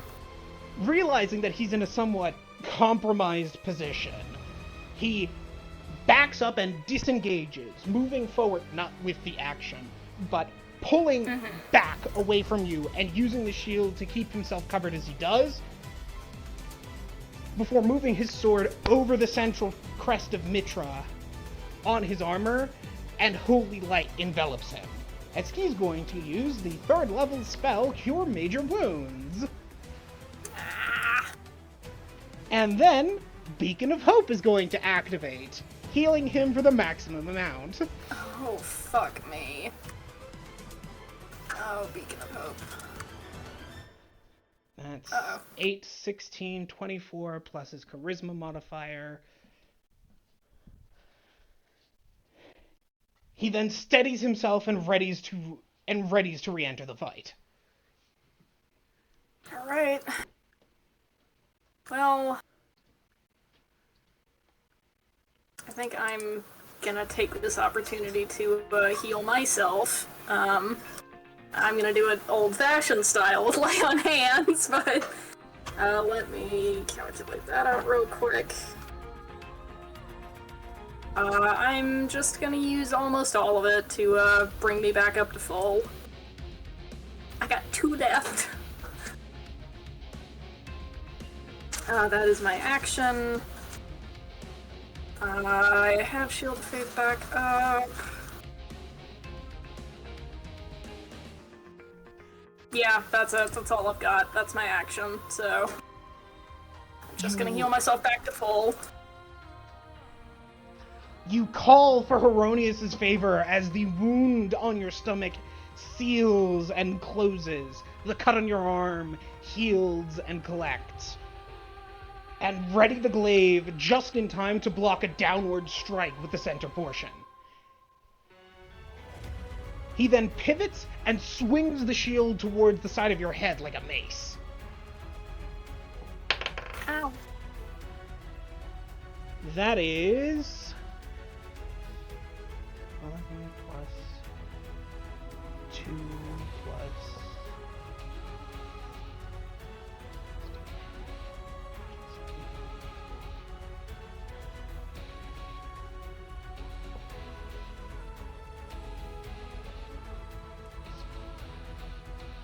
for a 20. To hit? Yeah, that'll do it. It collides with the side of your head.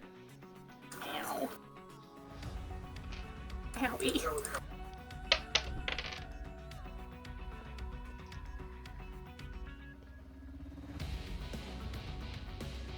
For 15 points of damage as it bloodies against your skull, but you thank your thick bones and thick hide that keeps you mostly collected and centered.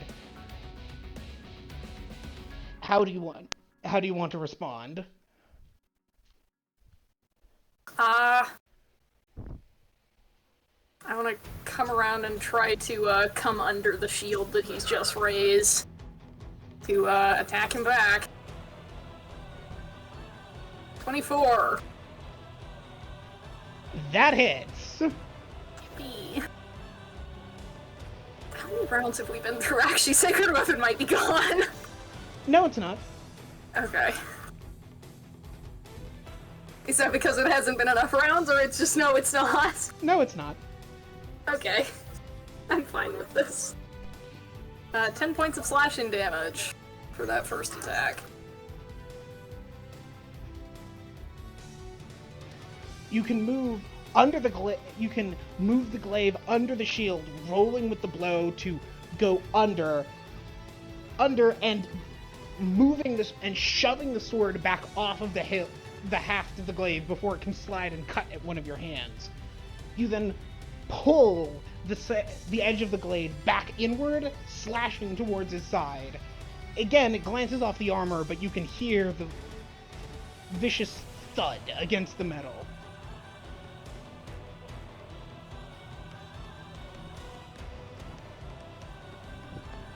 Alright, second attack.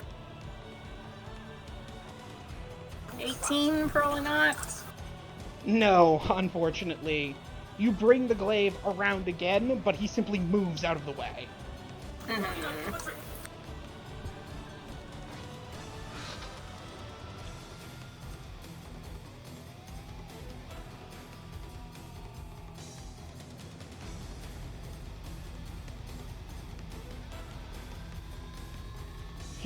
That's my turn. Now, in a somewhat advantageous position, he's simply going to cut at you, swinging his sword with a 24. Yep, that'll do it. That'll do. For 14 points of damage as he brings a nasty cut along your left arm, carefully avoiding areas where the glaive's blade could be used to counter the strike. Oh, that's a 17 on the die, not a 7. No. For a 25. Yeah. Yeah, you got me.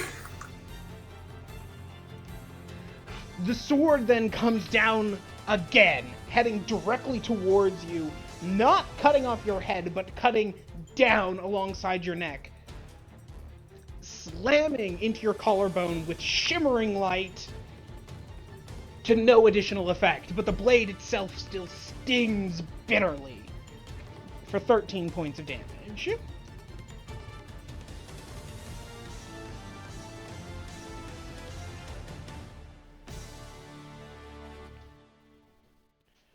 What would you like to do?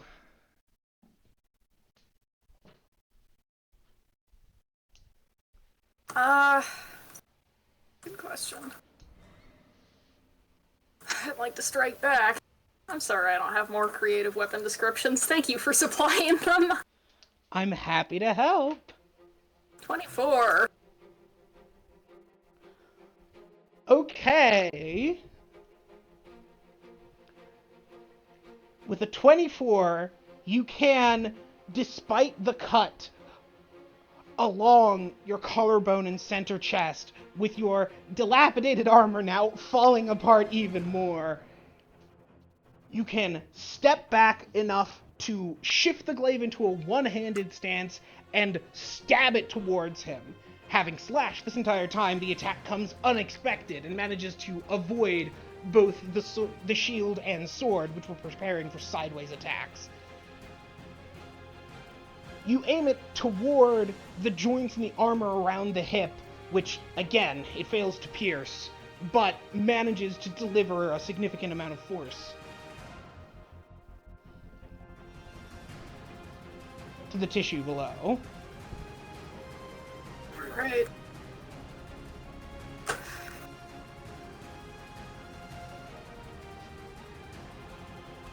Ooh! Points of slashing damage. That's a good one.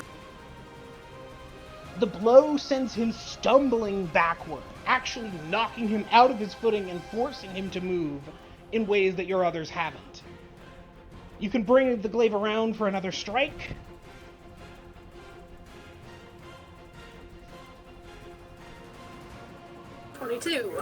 And just barely manage to bypass his defenses, only thanks to his off-balance position the previous strike knocked him into. 9 points of slashing damage. The glaive slams into his shoulder, again knocking him off balance, as you can see him start to be somewhat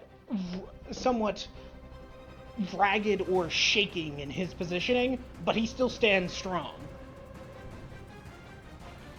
Holding the shield in front of him to block another one of those tricky stab maneuvers, he dives in and slashes towards you with his sword. It flies directly towards your head, clips on one of your tusks, and deflects off? Huh, that's not how that should work. Before I'm not complaining, but... Before he brings it around for another strike at 18 to hit. That meets, so I believe that hits. Yes. As he brings the long sword back around again and cuts across your left arm, leaving a massive gash through the chain armor, pulling some of the links through the wound as it does, as it pulls in and just manages to push the armor along with it. The armor greatly reducing the cutting power of the blow, but... Ow. That's gonna hurt to pick out later. Oh no, the armor's still intact. It's just that the blade cuts into your skin and pulls the armor with it. Like, the armor doesn't break, but... for 15 points of damage... Ouch.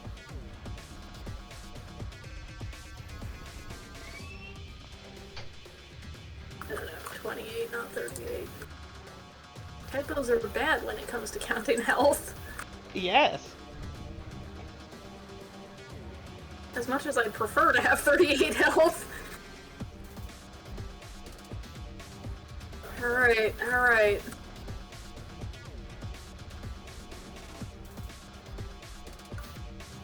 we go. Here we go now. Oh! You I'll drop critically my last hit. spell slot on a Divine Smite for that. Okay. I was just thinking I might do that. Okay, well, let me just do this manually. The modifier does not get doubled, correct? Correct. Okay, so 2d8 is 48. Plus 3, so here's our damage. 38 points of damage!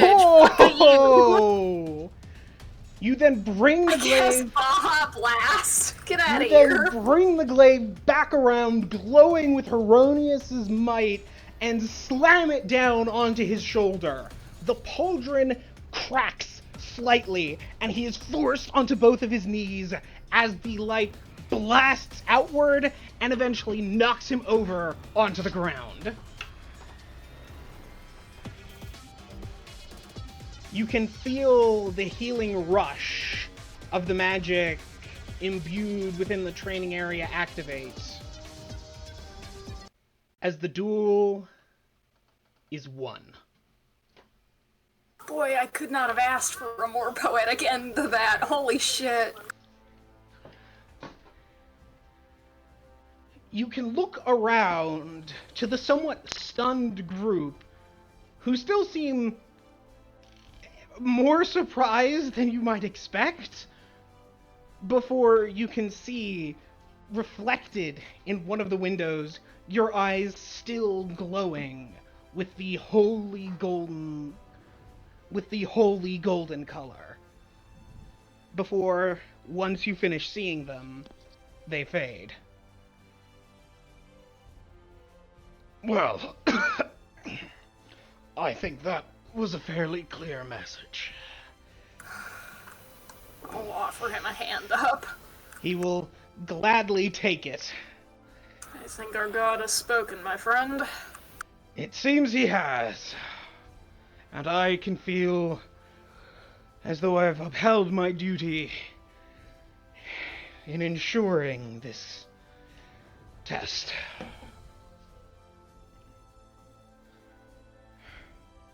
No one is the lesser here, but it is clear that you have Heronius's favor.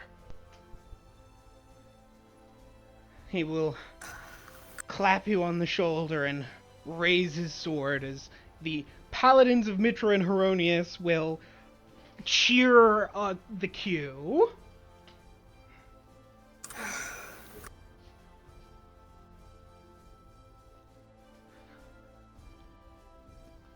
You fought well. As did A lot of you. respect for you already, but...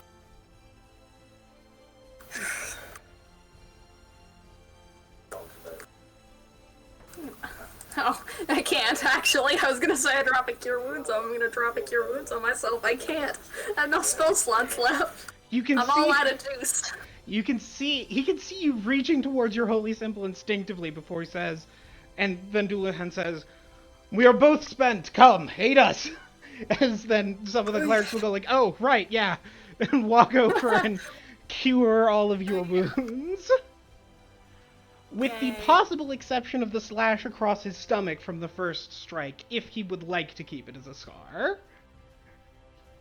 You don't need to. You know...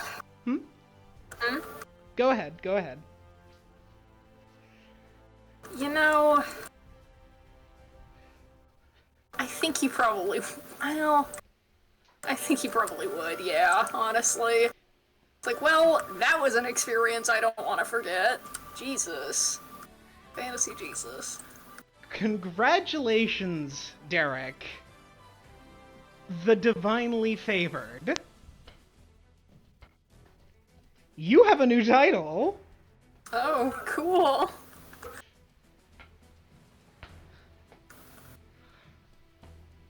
He wasn't joking when he said, "It is clear that you have Heronius's favor." As you have a new title, the Divinely Favored, this grants you access to its title ability. Oh boy. Nice.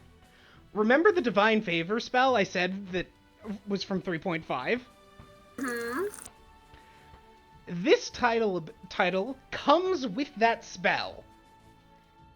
The better version. Remind me what that does again?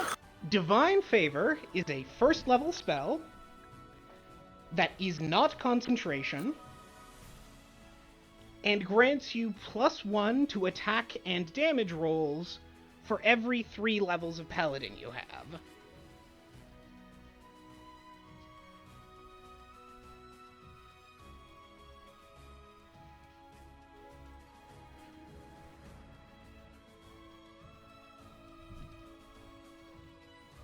And this is...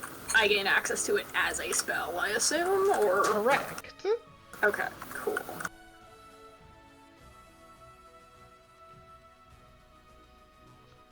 This is an action, bonus action, or This otherwise is a bonus to cast. action to cast. Neat.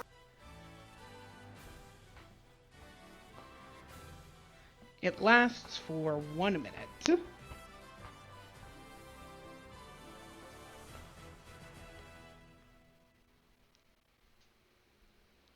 Alright, first level, non-concentration, bonus action, spell, +1 to attack and damage per 3 levels of Paladin for 1 minute.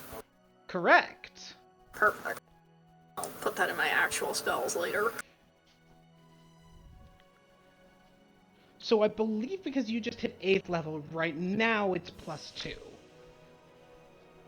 Yes.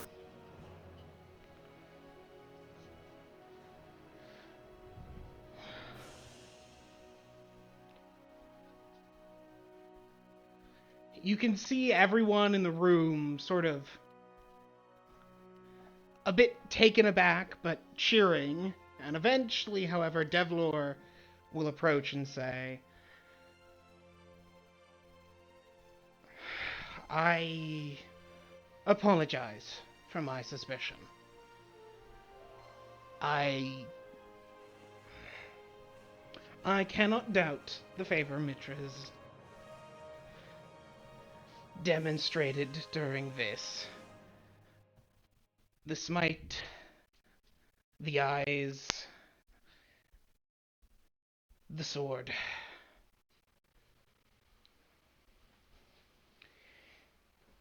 It is clear when I am in the wrong, and I will accept that.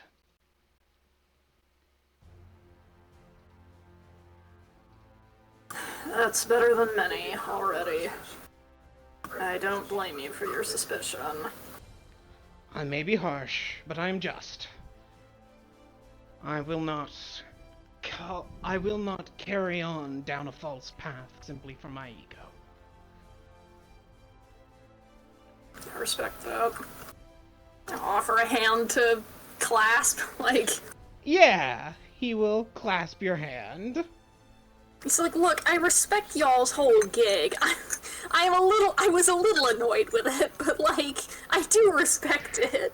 It's like, I can't blame you for being super duper suspicious of a suspect. Yeah, it's like, I would also be suspicious in your position if I hadn't met her myself. Mm-hmm.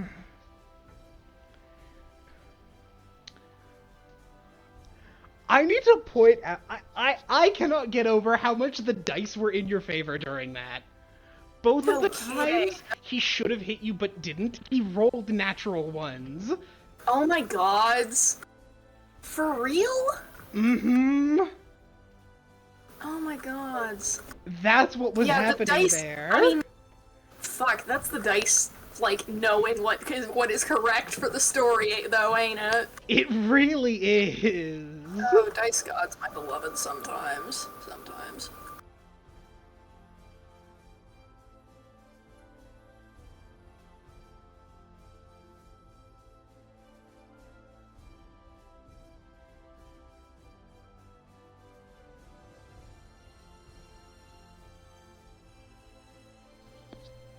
Well... And I suppose I can continue my quest in securing the knowledge that I am, in fact, doing the correct thing. So... Not that I... Not that I had much doubt before, but you know, the confirmation is nice. Yes, I can see how it would be.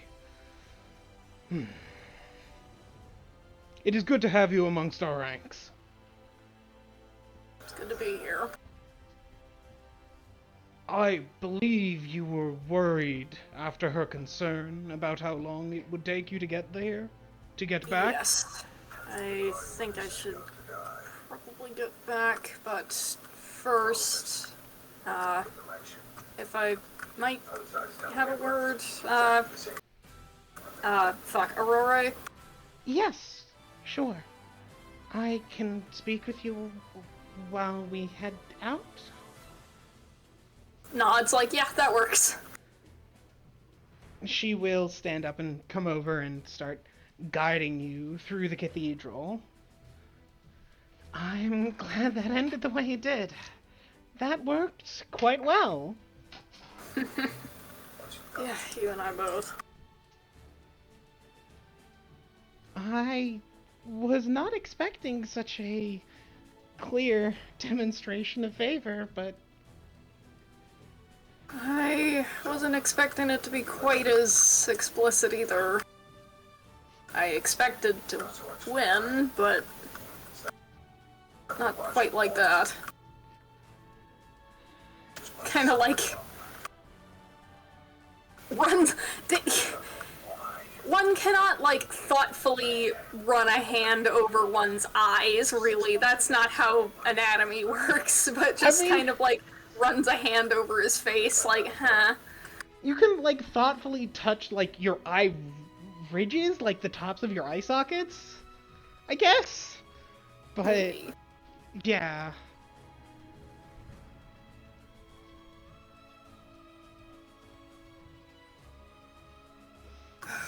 Well, amusingly enough, I was actually planning to let you specifically in on all this anyway. Just not quite like this. I see. Well, I suppose it's good for me that this all happened then. I much prefer not having to keep a secret from the temple. Very fair. I have not... It's not my favorite either. I can see why you wanted to. So, why... I knew that you were asking after me specifically, so why were you going to tell me about all of this?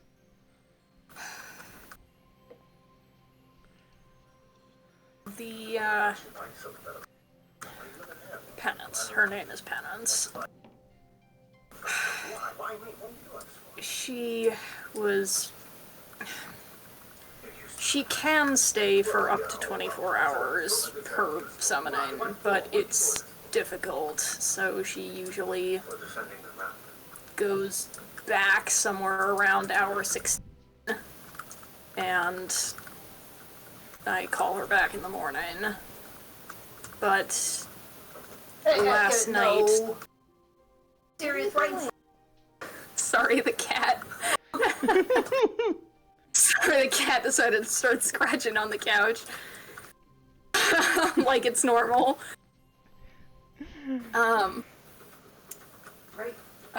Fuck. My train of thought. But last night...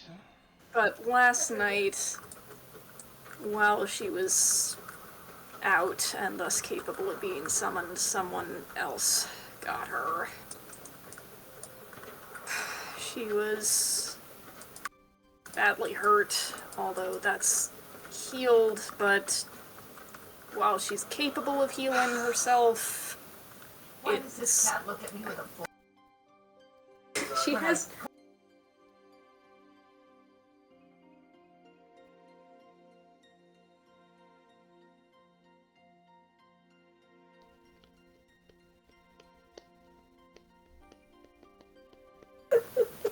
Sorry. Best cat on the planet? Yes. Hey,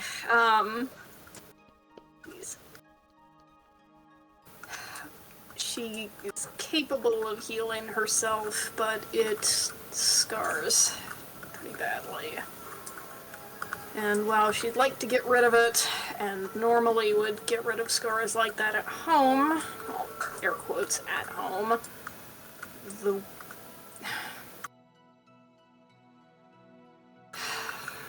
they've been having her reopen the wounds herself while she's awake. Oh dear. That, I suppose I shouldn't be surprised with demons. Demons.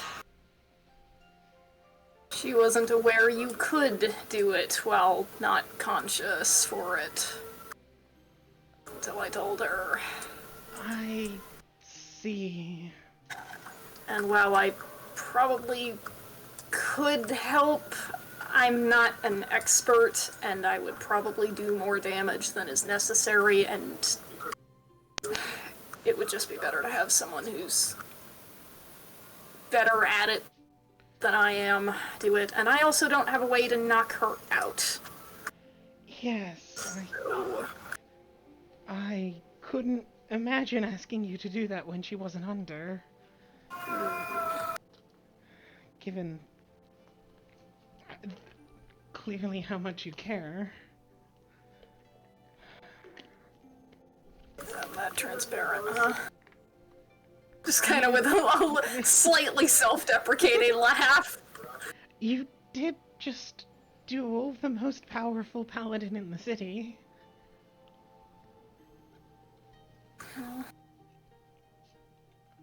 Yeah, you got me there. It's the right thing to do. Shrug. I suppose so. Erroneous, huh? Erroneous. I suppose if I'm already walking with you, I could come and help with that. I can put her under and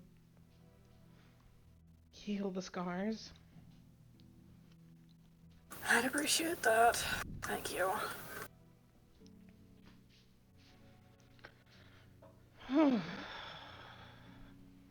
Do you need a minute? I think I would appreciate that. To just collect myself. That was a lot, and also I'm going to be healing a half-fiend, which, as we just demonstrated, is clearly fine, but is still something. Takes some adjusting. Yes. Yeah, I get it. No worries, I get it. Perhaps wait here for a moment, and I'll come collect you when I'm ready. I'm fine with that.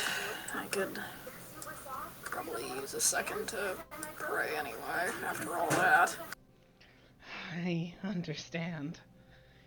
I will be back soon. Take your time. Speaking of taking a break, it's been 4 hours. Do we want to take a break to get some food or something similar here? I've got food in front of me, but if you need food, please go take a break to get food. Alright, let's take a shortish break here, and I'll resume the recording in a bit.